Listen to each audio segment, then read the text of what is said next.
Hi everyone, and welcome to another episode of Govs on the Go Faculty Spotlight, a podcast featuring faculty in the College of Arts and Letters here at Austin Peay State University. My name is Dr. Buzz Hoon. I'm the Dean of the College. I'm also the host of the podcast. And today, I'm talking with Lauren Edmonds, Assistant Professor in the Department of Music here at Austin Peay. Lauren, so great to have you on the podcast. Thank you so much for having me. Now, we're going to get into what you do with music therapy, but I'm just a little bit interested to begin with. When did music come into your own life? Yeah, absolutely. So I was always involved in music in some form or another. I started in dance class when I was 3. And so I've been on a stage performing since I was 3, started with dance class and then moved to show choir and singing and marching band and concert band and all that stuff. So really my whole life. Okay, so you worked as a time as a music therapist. What area did you specialize in and why? Yeah, so most of my clinical experience has been with children with disabilities. So I've done a lot of work within the autism world and Down syndrome, cerebral palsy, those different areas. That's where I completed my internship and really got my professional career started. And I continued that when I moved to Nashville. And then the other area is mental health, where I have the most experience. And I really enjoy doing music therapy with kids with disabilities because music therapy is a place where they can be successful and they can be met wherever they're at, and their disabilities aren't as prominent as their abilities, and all the things that they can do and the ways that we can tailor music to meet their needs. One of my favorite things is telling a parent after a session, you know, this is what your kid did today, and they are just amazed and they're like, I've never seen them do that. Thank you so much for telling me, because the environment we can create within music therapy is so powerful for those kids. That's great. And for those that may not know, can you just give a little brief summary of what music therapy is? Yeah, absolutely. So music therapy is a profession where professionally trained and board certified music therapists work with people from all different areas of life, and the music is used as the therapeutic agent for change. So just like you would go and you would be with a talk therapist, the talking is the agent for change, right? The talking is going to bring insights. The talking is going to, bring questions and challenges. And so we utilize music. So we may use listening to music, we may recreate music, we may compose or write songs, we may improvise spontaneous music, but whatever has brought that person to therapy, whether it's a physical disability, a physical need, maybe they're rehabbing after a stroke, maybe they're coming to music therapy because they're working on anxiety or depression, maybe it's a kid with autism working on emotional regulation. So whatever reason they come to therapy, we use music as the agent for change towards whatever they're working on. Yeah, that's terrific. And it seems like the opportunity to use music really allows you to reach a person with their spirit, with their and on an area that maybe they can't communicate with other people.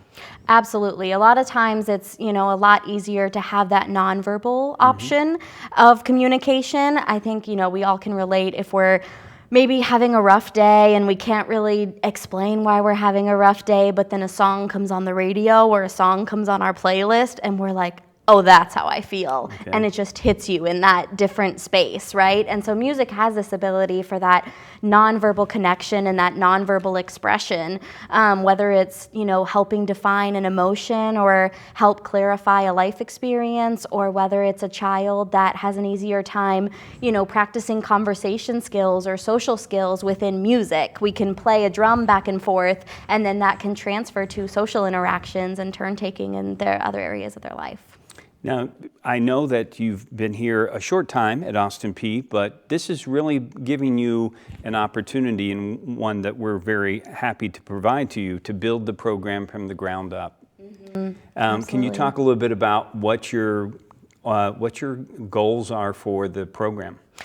Definitely. So I recently have kind of switched the program over and started building it as a methods-based program. And this is a newer kind of idea or way of viewing curriculum in the music therapy field that I'm really passionate about.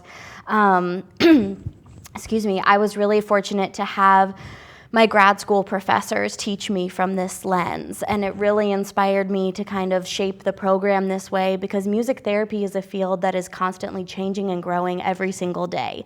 And so changing the program from a focus of teaching our students, how to work with different clinical groups to these are our 4 methods of music therapy, right? These are the 4 ways we can manipulate music. These are the 4 ways we can use music as that therapeutic agent. So then my goal is that whatever situation my students go into clinically, whatever, opportunities they may get, they have that really solid foundation. And so I have kind of restructured the course, the 4-year plan, and added some courses. And so my hope is that it really just empowers the students to feel confident in whatever situation they're put in when they leave. Okay, so if I'm a parent, let's say that I'm a parent of a young person that might be interested in music therapy, what do you tell the student and the parent about the program and why they should decide maybe to have this as a program of study? Absolutely. So music therapy, it actually just came out recently. I believe it was last week. They did a study on the most fulfilling careers in America, and music therapy came out as number 1, which is very exciting. So it's a really rewarding career. It's a really incredible way to take something if, the student is passionate about music, and often the student has experienced how powerful music has been in their own growth and development. And, having the ability to do that and help someone else to also achieve that, it's a really rewarding option for students. And like I mentioned, the field is really growing and the opportunities are expanding. And so there are music therapists working in a huge variety of settings. And so it sets the student up to have a solid career path of, music therapy and a board certification backing them. But within that, there are so many options. You could work in a children's hospital, you could work in a school, you could work in an assisted living, you could work in a memory care.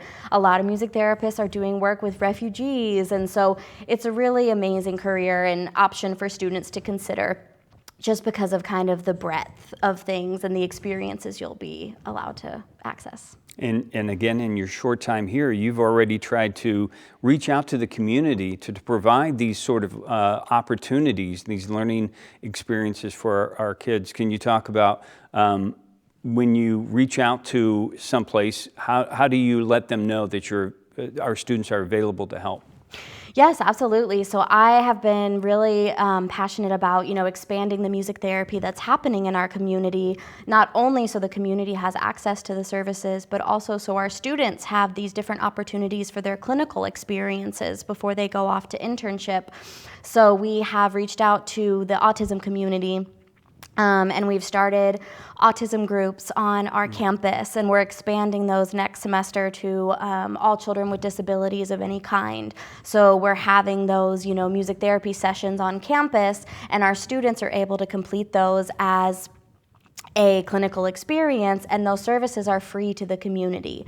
So a lot of times the barrier to accessing music therapy services is the cost, because unfortunately we are not covered by insurance or anything like that at the moment.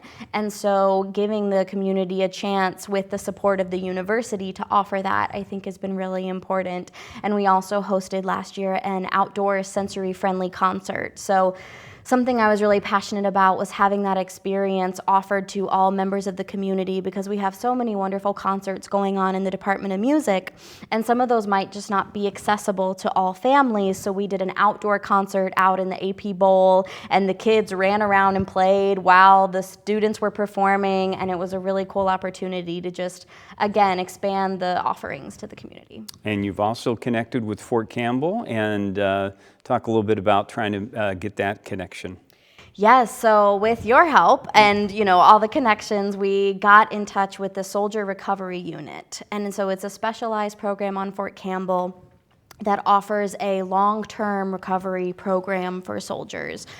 So they are given occupational therapy, physical therapy, speech therapy, all those rehabilitative therapies that they may need after leaving combat for whatever reason. And then along with the Soldier Recovery Unit, they also have to attend one therapeutic event a week. And so we are one of those therapeutic event options now for them. So 2 of my students are going to Fort Campbell every week, and they're offering music therapy as a service to those soldiers. And we're just starting to see some of our students go out into the, graduate, go out into the career field. There must be nothing more rewarding for you to see that sort of success. Absolutely. Our first 2 students who finished the program are both working in the field immediately after finishing their clinical internships.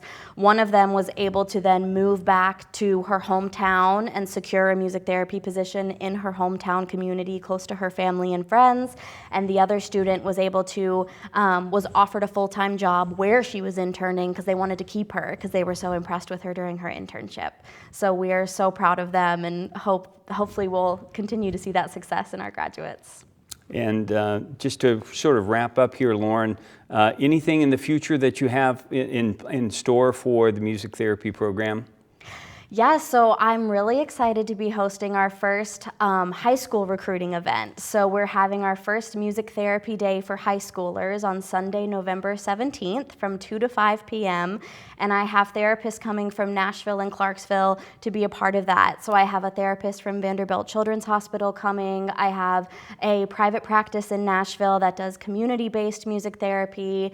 And then I also have music therapists who work in inpatient mental health, and they're all coming to campus to be here, and the students will have an opportunity to learn more about what is music therapy in general, what does music therapy look like at Austin Peay, and hear from those therapists working in those different settings so they have a chance to kind of learn more about what this career path can offer them. So I'm very excited. It's a free event for all high schoolers in the area. And if anybody's interested not only in that event but also finding out about music therapy, how do they get a hold of you?